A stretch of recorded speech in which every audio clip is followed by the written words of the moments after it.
Hi friends, welcome to Mini Kitchen. இன்னைக்கு மிளகு ரசம் எப்படி பண்ணலாம்ங்கறத பார்த்திடலாம். வீடியோ பார்க்கிறதுக்கு முன்னாடி subscribe பண்ணாதவங்க subscribe பண்ணுங்க, notification bell icon-ஐ click பண்ணுங்க. வாங்க வீடியோக்குள்ள போகலாம். Friends, நான் இன்னைக்கு 3 பேர் நல்ல தாராளமா சாப்பிடுற அளவுக்கு மிளகு ரசம் பண்ண போறேன். ஒரே ஒரு நல்ல பழுத்த தக்காளியை எடுத்து வச்சிருக்கேன் friends. அத இந்த மாதிரி 8 துண்டுகளா நீங்க கட் பண்ணி போட்டுட்டு கையாலே நல்லா மசிச்சு விட்டுடுங்க. நிறைய தக்காளி நம்ம ஆட் பண்ணிட்டோம்னா தக்காளி இது ரசமா மாறிடும். அதனால நம்ம தக்காளியை கம்மி பண்ணிட்டு மிளகு அதிகமா போட்டு மிளகு ரசம் வைக்க போறோம். இத பாருங்க, இந்த மாதிரி கையாலே நல்லா மசிச்சு விட்டுருங்க. இப்போ ரசப்பொடி நம்ம ரெடி பண்ணிக்க போறோம். இன்ஸ்டன்ட்டா நம்ம ரசப்பொடி எப்படி பண்ணலாம்ங்கறத பார்த்தலாம். 1.5 ஸ்பூன் அளவுக்கு மிளகு நான் எடுத்துக்க போறேன். மிளகு தான் அதிகமா எடுத்துக்கிறேன். 1 ஸ்பூன் அளவுக்கு ஜீரகத்தை நம்ம ஆட் பண்ணிக்கலாம். இதோடு கூட ஒரு 1/4 டீஸ்பூன் அளவுக்கு துவரம் பருப்பு, ஒரு 1/4 டீஸ்பூன் அளவுக்கு தனியாவும் நம்ம சேர்த்துக்க போகிறோம் ஃப்ரெண்ட்ஸ். அப்புறமா காரத்துக்கு ஏற்ப நான் ஒரு பச்சை மிளகா ஆட் பண்ணிக்கிறேன். உங்களுக்கு வேணும்னா அதிக காரம் வேணும்னா நீங்கள் 2 பச்சை மிளகா கூட ஆட் பண்ணிக்கலாம், அல்லது ஒரு காஞ்ச மிளகா கூட நீங்கள் எக்ஸ்ட்ரா ஆட் பண்ணிக்கலாம்.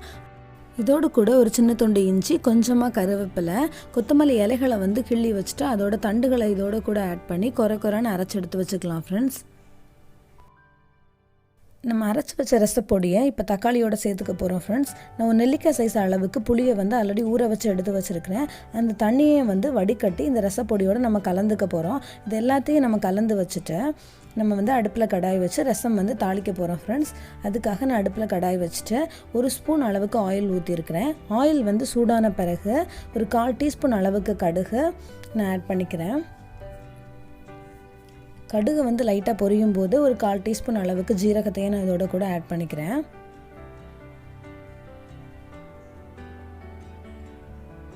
தாளிக்கிறதுக்காக 2 காஞ்ச மிளகாவை நான் பிச்சு இதோட கூட நான் ஆட் பண்ணிக்கிறேன் ஃப்ரெண்ட்ஸ். கடுகு ஜீரகம்லாம் நல்லா பொரிஞ்சிருச்சு ஃப்ரெண்ட்ஸ். இப்போ 4 பல் பூண்டு நான் தட்டி வச்சுருக்கிறேன். அதையும் இதோடு கூட நம்ம ஆட் பண்ணி லைட்டாக வதக்கி விட்டுட்டு கொஞ்சமாக கருவேப்பிலை, ஆல்ரெடி கிள்ளி வச்ச கொத்தமல்லி இலைகளையும் தண்டுகளையும் சேர்த்து லைட்டாக நம்ம வதக்கி விட்டுக்கலாம். அப்புறமா நம்ம ரசக்கலவையை ஆல்ரெடி நம்ம ரெடி பண்ணி வச்சுருக்கிறோம்.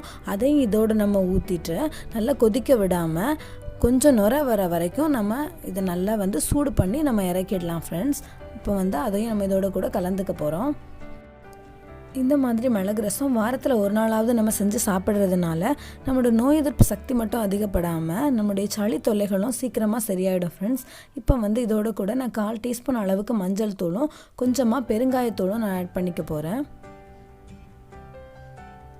பெருங்காயத்தூள் நமக்கு எவ்வளோ தேவையோ அந்த அளவுக்கு ஆட் பண்ணிவிட்டு இதை நல்லா கலந்து விட்டுட்டு உங்களுக்கு உப்பு எந்த அளவுக்கு நீங்கள் தேவையோ அந்த அளவுக்கு ஆட் பண்ணிக்கோங்க. நான் ஒரு 1/2 டீஸ்பூன் அளவுக்கு உப்பு ஆட் பண்ணிக்கிறேன்.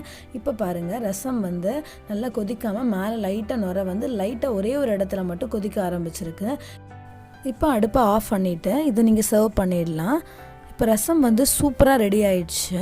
இதை மாதிரி நீங்களும் உங்கள் வீட்டில் ட்ரை பண்ணி பார்த்துட்டு உங்கள் கருத்துக்களை கமெண்ட்ஸ் பாக்ஸில் பதிவு பண்ணுங்கள். தேங்க்ஸ் ஃபார் வாட்சிங்.